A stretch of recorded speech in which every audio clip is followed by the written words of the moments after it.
625, 650 into the game, so they're trying to keep up the wards in preparation for possible second buff spawn play. Second buff spawn plays can be so big because if you win the second buff spawn play, then that easily times into the spawn of Herald as well and can snowball the map that way. RNG with their deep wards, starting up that dragon, and Wei should be able to burn it down. Mid lane has been pushed. Remember, Malzahar always has a fairly difficult time early on in the game finishing up some of those CS. That's where you see that mid lane discrepancy come from. But Scout is now level 6, so Malzahar does bring good damage out of Viper. That combo is certainly nearly deadly. 200 health left, but with Ming nearby, they don't feel comfortable going in for any more. Exhaust, of course, burned as well. Wave clear, but Jeja nearby in the tri-brush. Not going to be going for any kind of play. Gal has to take an early recall. Yeah, just really nice overall coming out from EDG's bottom lane, getting out the exhaust, so not gonna have to worry about that one. And even on the opposite side, you see EDG realize, hey, we're able to cover this play on the bot side. RNG using their window and their timer to go for Dragon opens up this time for Flandre and Scout to get vision in the top side jungle. They know after Dragon, Wei's gonna recall and look for this play. So I would expect now both teams maybe be looking at that top half of the map now that Dragon is off the table. And heck, we're only about a minute and 10 seconds away from the Herald spawn that Kobe was talking about. Yep, and here's your 650 second buff plays. Both of them have been warded out. Wei finds the ward on the way to his second buff. Meanwhile, JJ also had previously cleared out those deep wards, so both of them with a decent amount of information, which makes you think there shouldn't be conflict here unless somebody makes a very big positioning error. All right, well, you've heard us talk about the game, but I want to hear from you as well, so let us know with Verizon 5G All Chat what you want going on, what you're thinking. Do you believe it's a 50-50 like we saw from the Twitter poll? Do you think it's a clear 3-0? I mean, I can't believe our analysts are going 3-1. Like, just stick to your actual call, you know? Yeah, just 3-0. Just commit. I mean, again, I predicted RNG to win Worlds. Yeah. I think this match is close, but I'm sticking to my guns. RNG hopefully coming to top for my pick'ems, but at the end of the day, I mean, I feel like this first 7 minutes is very telling of how this series will go. I don't really expect it to be one-sided, especially in interregional matchups. RNG's bottom lane. Oh! Almost predicted the flash, make a flash more downward than left. Does not connect. This Viper low on mana. Top laners, for the first time all game, fighting with their actual health bars. Wei coming in nearby, floundered out of 400 health. It's going to be a disengage, a 3 CS difference in top lane. Yeah, Xiaohu getting the health lead there because his mid jungle already have control of the river. Oh, that's an empowered root. That's a Malzo over the top and a double knockup and an ulti back in. Wei gonna kick him right back out, and he will not take any more damage until Flandre shows up. Too early, just wait! Flandre's impatient, but rewarded with first blood all the same.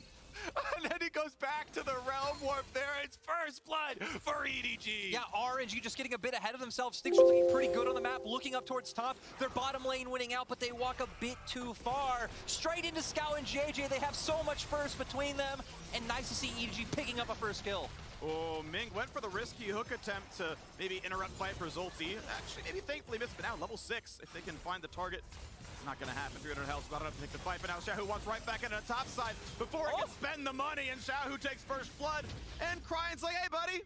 And this is what people have been saying about Xiaohu, right? Xiaohu, potentially the best top laner in the LPL, has been looking great all tournament. Viper and Mako, oh, ult's come out. Ult's important. It's going to tag onto the opposing AD carry. Gala's going to run back. The slow's not going to stick for long enough, and they just barely get out with their lives. It's incredibly important, too, the performance of Xiaohu and RNG on the top side of the map in this game, because it is first game of the best of 5, and the win here does so much for your draft. If you get to say, you no longer can first pick, blind pick this type of top lane matchup here, you can't be blind picking Jace because we will Aurelia and kill you.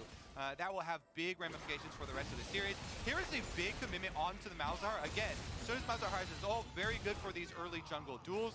Wei, nice ultimate though, because he had not attacked Jarvan, gets to knock him away. Early shock blast from Flandre doesn't matter, but he's got Flash to be able to catch up.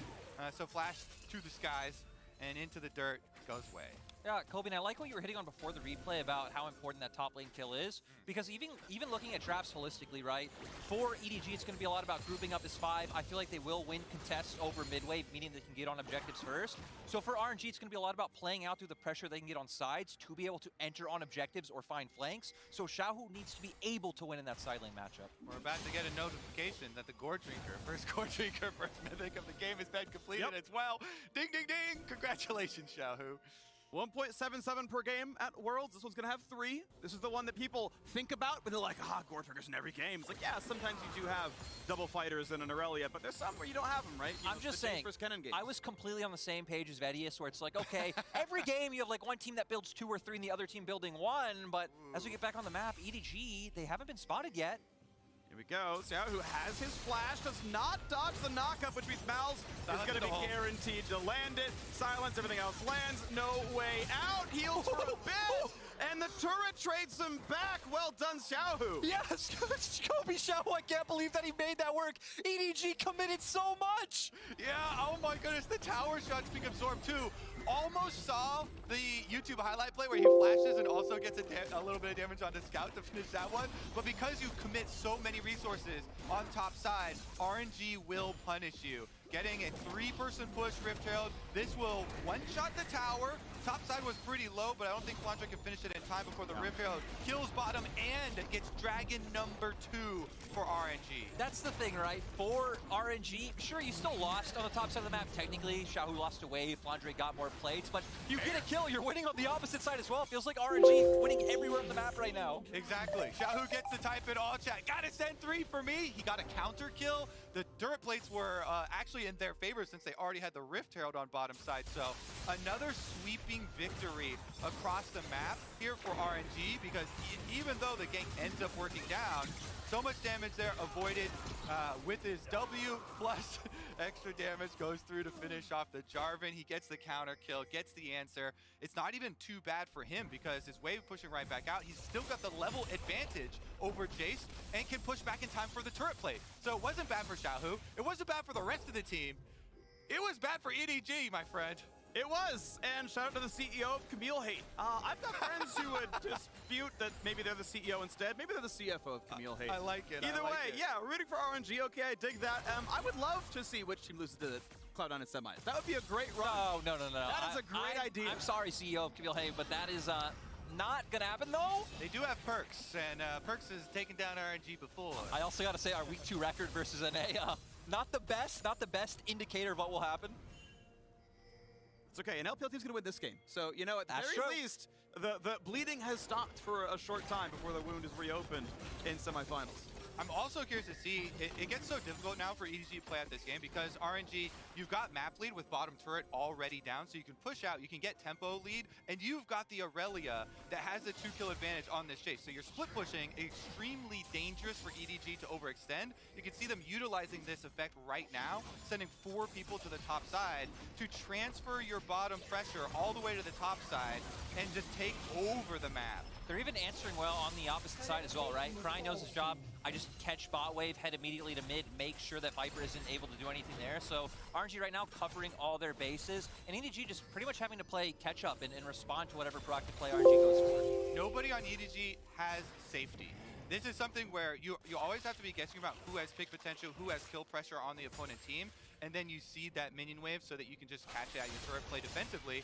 If you've got no one who can overextend, you know, Malzahar, terrible for split pushing. Even Flandre now, very vulnerable for split pushing. There's no way to really regain control because Mako is kind of tied to the Lucian. You have to have your Nami supporting Lucian to defend there. So much priority on the side of RNG, and they're a team that is very well adept at executing when they have these advantages. You can just push out, move into the river first, and then see if they actually take the fight. That's the thing too, right? Since RNG were able to get out of lane first and get that bottom turret, they should always have tempo. The jungle dare. Yeah, red buffs on each of them, so slow you can knock out of attack. Rise to land the rip, but only after the flag and drag out, so it is going to be a very nice Rift Scuttler handed over to RNG. Now, I want to point out, as we've crested 14 minutes, RNG went up 6 turret plates in the laning phase. 3 of those? Yeah, sure, bot lane Herald, good job there. But yet, 3 more on top of that, 2 in mid, obviously a good job done top as well. That's impressive. Yeah, I mean, it really comes down to, can EDG get the hopeful comeback play that you always look for when you're the team that doesn't have any sort of split pushing option or split push advantage? You say, oh, well, we got a farm late, but we also got a group and hope that we can pounce on them. Some people call it the Goon Squad strategy, you know, group of S5, get your pick with your Malzahar ultimate, try and get your 5-on-5 advantage, and try and snowball an objective that way. Maybe you can pick off a member of RNG. If their hubris gets too much, if they overextend, We just saw on the river there a little bit of jungle dare, betting the other jungler that their team is behind them. Those are your openings back into it. We might get more jungle dares coming through with Wei walking forward, but I feel like for EDG, it's not even necessarily about waiting for the time to make that 5-man play. You're probably going to have to give up one side of the map to look for it, but Freak, we're going to get a lot of fights. Guardian pop, we're going to have a battle coming across. Nautilus going to hit the Lucian, but a huge frontline play for Jarvan, but it's not going to matter. The health bars are too good, and Wei's ult just blocks all the damage. 1-0 to RNG. They just keep winning everywhere. And like Kobe was saying, they just keep daring each other to go in. We finally see Wei does go for it. Too much burst coming out from their side. RNG were also first on the setup with Flandre still trying to make his way down. And not too much map pressure being translated from that play, but still RNG walking out with a bit more gold in their pockets. Yeah, I think EDG, they either need to start their play with multiple Shock Blast landing or with Malzahar there at the beginning. If Malzahar's there at the beginning, you can actually get this kill. You can ultimate Wei, you can lock him down, but you can see he's not there. He's coming from top side, so Scout trying to walk his way over the entire time. Jarvan, Xin Zhao already has his ultimate up, so no further damage there. Even though Flantre's trying to snipe him with the Shock Blast, you're not going to get that kill. I also feel like this is a good call of what EDG are trying to do right now, where you need to be first on the play. There it is. Nice. Malzahar first. Yes, huge, and a double silence means there's no follow-up yet for RNG. It's gonna land the ulti though, triple root available, and they're gonna pile right in. Almost the kill on a Flandre, and Viper, the shot comes in. Xiaohu's good for one, the other comes through from Cryan, and now Jitcha rooted in place. RNG, they may have gotten the first step, but they certainly got the next 3 kills. And it was looking nice for EDG. They found a way to finally get a pick, maybe get themselves some pressure back on the map, but RNG ready for the turn. They buy time for Xiaohu to make his way over, and now they're on Soul Point. This is an incredibly early Dragon Soul as well, Lyric. RNG control the map. They've got split pushing advantage and Soul is coming up. Yeah. So you can easily push on the towers first, force objective trades that have very little value for EDG, and they just have to pick up the scraps. And the thing is, so often, the winning team in the early game, all right, they had lane pressure, they got some turret plates, they grabbed the Rift Herald, they're up in gold. But they got cross-mapped, right? You set your team to get Herald, other team gets Dragon. They got everything! And we're going to see here, EDG, they go for the play. They realize you need to have the Malzahar coming in first. But Cryan doing a nice job of locking people down, and Gala instantly with the Aphelios ultimate as well. Moonlight Vigil, multi-man lockup. Wei goes in. I think it buys time for Xiaohu to look for that flash, and the Vanguard's edge coming out, instantly bursting down numerous people. And it didn't matter that EDG found that one pick. They committed so much for the support. No, that was your Axe replay, and it's RNG maybe putting the last nail in the coffin. I mean, this is going to be so tough to come back from. Yes, you can fight for Soul, but they've shown they're already winning every team fight. They've had that automatic nail gun. They've just been popping nails in all the way around that coffin this whole game. It's only 18 and a half minutes in, and that thing is almost sealed up. It's crazy. The timing, though, you can see what EDG were thinking. They're thinking, we need to make our comeback pick with Malzahar before this dragon comes up. So they're trying to jump on the timing, and that is what you need to do to try and cut off these objective chains from RNG, but they couldn't escape because of the beautiful ultimate from Gala himself, locks them in, they get the punish, and then we've just lost so many objectives already this game. It is going to be very, very deep. I also think it's key that EDG looks for those plays when RNG are committing to side lanes. You can't look for like the initial river skirmish where RNG are in backtimers as well, and you probably will just get a full-on 5v5. You need to accept that you're going to lose somewhere on the map from the fact that RNG did get their split pusher ahead, and then look to overwhelm RNG with numbers advantage to get the picks to come back into the game. Let's find this fix then. Does the play happen? Double stopwatch right now on the EDG side. Not a 1 for RNG. So a good pick could turn well. We count down 2 minutes and 45 seconds until Dragon Soul. And I'm just going to assume that Xiaohu has double tenacity runes here because he does have the Conquer plus Resolve. So he's already got double tenacity. Plus he's going to have Sterix completed here. These are those unkillable, late game fantasy of Aurelia type of situations where even if you have the Malzahar on him, the rest of the RNG squad destroys you while you're trying to lock down that Aurelia. And then, Gore Drinker pop and Sterix pop in. Sure, yeah. And a lot of times you don't even get that kill. So RNG looking to roll it through. 2 minutes left on that Soul, and that should be the next force. Yeah, doubles aren't going to last long. The slow's going to fall off quickly from Nami. He's going to feel pretty good. That man's running around. Malzahar's like the one guy who can get anything done. And yeah, he's fighting the team otherwise. He's going to lifesteal him. And there's Hysterics, you popped out. He's taking the recall. 2 minutes to go until Dragon Soul. Ulti's not going to be dodgeable. Flandre is flashless, slow. Root, knock-up, kickback doesn't matter. Can't even land to the skies. Instead, he falls to the ground. Just a really nice use of their pressure. Gala was catching midwave, goes for the reset. So maybe EDG thinking that they wouldn't have the roaming squad there from the fact that EDG were actually the ones pushing out midwave. But RNG still controlled bot side vision and no way to dodge out on the Nautilus ultimate. RNG just know it's an easy pick off for them. For EDG, it feels like right now they'd really like to be playing with the range advantage they'd have with Jace and Malzahar and maybe the calling coming out from Viper, but just not in a position where they can group up and have those stare-offs. Honestly, I think the most important thing for EDG to do now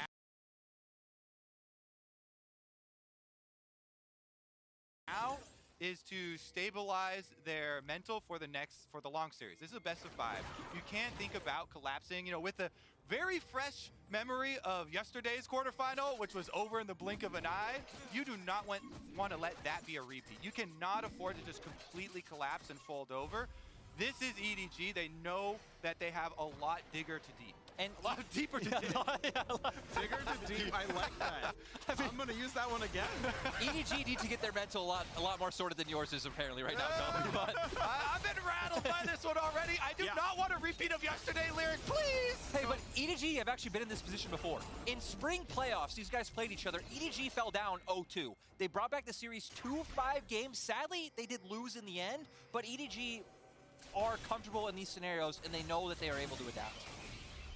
All right, well, here comes the setup, right? Dragon is the play. It spawns in 20, and RNG, they're playing with time they already own. Look at this. Relia is split pushing top lane. No one willing to answer her. They're like, you know what?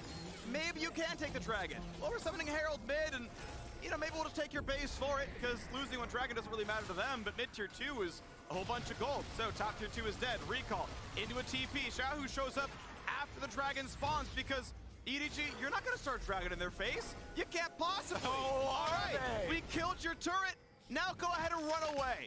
You showed up in the river. Congratulations. You got a ward. We killed your ward. Dragon started. EDG must take this. They're not allowed to run away. And yet, what's the fight going to be? Jarvan in the back line. 10 to follow. Pretty good ulti on the front line. Will it actually kill? Sterix popped. He's silenced. And Xiaohu just does not live. Tenacity not enough. Smite comes in. That is RNG with Dragon Soul. And that means the kills might come back through. 3v4 still winnable, maybe, as the shock blast is big. Wei heals up but cannot find it. EDG may have lost Soul, but they are winning this fight.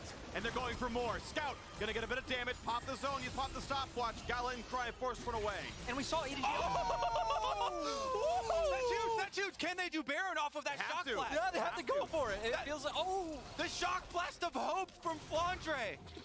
And that's what we were talking about with Jace's, right? It's not just about dominating the laning phase. You can still have these massive impacts. RNG looking like they want to contest. Ryan 1v4, but they don't have the crowd control. We know they don't have Smite. That can be okay, but no one can lock down Crine. He just walks up menacingly, and they back off. Yeah, getting the actual last hit on the Dragon there, Wei, heroic efforts, does secure the soul for them, allows Crine to heal up as they're kiting back with that Ocean Soul. So even though that shock blast, that almost, the ray of hope comes through from Flandre, they can't finish it off. Here's another attempt, though. And you can see Aurelia there, even with the Sterix, even with the flash late and with the attempt at the Gore Drinker, still gets bursted down, didn't tag anyone with it, so not a lot of healing there. They're unable to kite enough afterwards, too. Good move there from Flandre. Uses his flash, doesn't get popped, and allows Viper and Mako to move up the lines with them. I also feel like JJ was just able to buy so much space, and we're going to get to see a repeat of Flandre's amazing accelerated shock blast here. I mean, just crying, not blocking it. A bit unfortunate for the Aphelios, but let's see the reaction from Mako. All right, and it almost went Baron, but it means a 3,000 gold deficit and an Ocean Soul deficit. If these fights aren't instantaneous, RNG is gonna drain tank you, and EDG, I mean, they got the work cut out for him. Yes, Malzahar's on 2 items, and good by Scout to have that Oblivion Orb. So, I mean, they have cut 40% of the Ocean Soul off the map. This is part of the reason why I think Ocean has been overrated before, because you can just buy Grievous and actually cut into that soul pretty heavily. But it's still RNG with a very large lead. I also feel like in that last game, we saw ways for EDG to be able to play out the game. Like Kobe was hitting on it in Champ Select, of Jarvan being really well against immobile carries. As Realm Warp comes in. They're gonna find a stun. Olsen really wants to take the fight, looks towards Viper, the hook him in. Absolutely beautiful assassination. Xiao just forced him between a rock and a hard place, and he is crushed. And guess what? Now that they've got Ocean Soul, the Shock Blasts don't really pose as much threat. If you take down the heart of the team comp, the Lucian is not there, then yeah, you can try and poke them inside Baron Pit, but they just heal back up. And they also have amazing turn potential. Ming even still has his ultimate to try and find the engage onto EDG if they look to commit for this.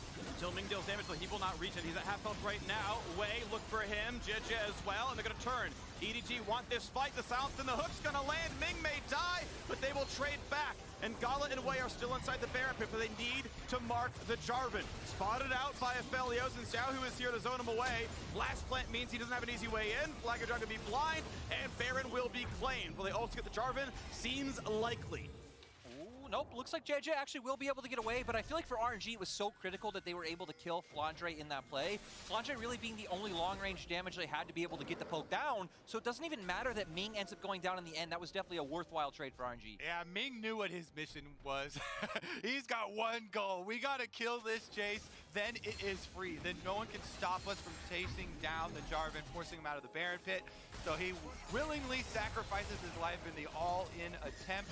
Here is the Realm Warp. Beautiful Realm Warp because of Xiaohu's positioning. Yeah. The flank positioning from Xiaohu makes the entire thing. They section off the Lucian. They take down the heart of the team comp. And then instantly turning to the Baron, and they know, right? The only real poke damage that can come out from the side of EDG is on Flandre. Ultimate immediately comes out from Ming. He's quite low. He knows he's probably going to go down. They do get the turn, and then I love that RNG realized, hey, we just need to zone off JJ from being able to get into the pit. Aphelios throwing out his turret. They secure the Baron. All right, so we're onto the map again. 5,000, of course, the gold lead. Red Bull Baron power play. Just the money earned from killing Baron itself, but it's going to grow rapidly. Mid lane tier 2 has hair left on it. It's going to be an easy kill. There you go. Gone. That's kind of gross. Growing hair in the turrets. Now, what are they making these things out of? Rabbits.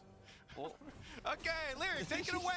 Yeah, you know, RNG pushing down this bot side turret should be able to get this one. I like that they're keeping Crying in mid, playing out through 2 lanes, Kobe. Gonna try and pull EDG apart. Now for EDG, it's about, hey, trying to all in on the side that doesn't have members right now, potentially giving room for Crying to look to the split push, but I feel like that's their only option. Yeah, I mean, he's got Realm Warp ready here, so Crying can threaten multiple plays. You can either Realm Warp for the dive, or you can Realm Warp your minions over to the other lane to sync them back up.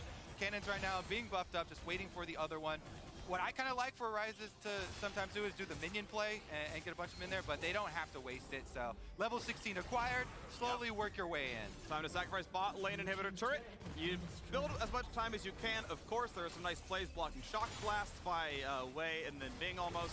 But here's just some culling damage. They're not going to get a whole lot done. A great stun. Prince going to be doing a whole lot more. Inhibitor itself actually going to live for now as Cryan is in mid and the other 5 defending bot, so it is RNG backing off for now, but still 30 seconds the Baron buff. Inhibitor will drop. Mid lane inhibitor now opened as well.